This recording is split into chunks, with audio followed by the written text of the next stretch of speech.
ថ្ងៃនេះចុះមកថតបាទវីដេអូវគ្គ2អញ្ចឹងណាជូនបងបាទបានទស្សនាទាំងអស់គ្នា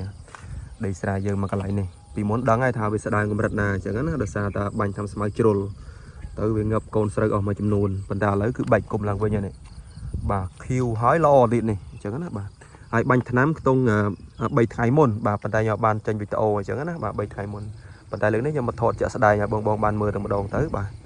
ស្រូវនេះណាបើគិតទៅយើងវាយថ្នាំបំពន់យើងបាន2ដងហើយវាយបាន2ដងណា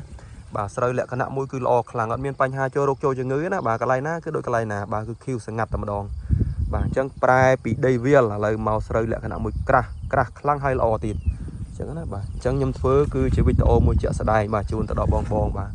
ដែលបានតាមដាននៅក្នុង Channel YouTube របស់ខ្ញុំនេះណាបាទឲ្យដឹងច្បាស់អំពីផលិតផលទាក់ទងនឹងគុណភាពបាទគឺជាក់ស្ដែងអញ្ចឹងណាបាទនេះបាទគឺគ្រប់កន្លែងល្អបាទអញ្ចឹងណានេះណែនប៉ែបដោយនេះបាទល្អខ្លាំងណាបងហើយដីនេះមិនសូវជាដីល្អប្រហែលទេនេះឃើញទេដីឥដ្ឋទៅបាទដីឥដ្ឋលេលបាយខ្សាច់អញ្ចឹងណាបាទប៉ុន្តែតាក់ទងនឹងបាទស្រូវគឺល្អបាទអញ្ចឹងផលិតផលល្អក៏តាថែទាំបានត្រឹមត្រូវទៀតអាហ្នឹងគឺអូខេហើយអញ្ចឹងណាបាទ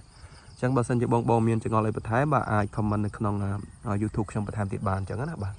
បើសិនជាចង់ដឹងបាទតាក់ទងនឹងផលិតផលក៏អាចឆាតសួរដែរបាទ Telegram ខ្ញុំដាក់នៅខាងលើស្រាច់បាទ097 43 555អញ្ចឹងណាបាទគឺតាក់ទងនឹងការចំណាយឲ្យអស់តិចទេមិនច្រើនទេបាទមួយឈុត 150000 ទេបាទទិញ3ឈុតថែមមួយឈុតទៀតអញ្ចឹងណាបាទអញ្ចឹងអរគុណច្រើនបាទជំរាបលា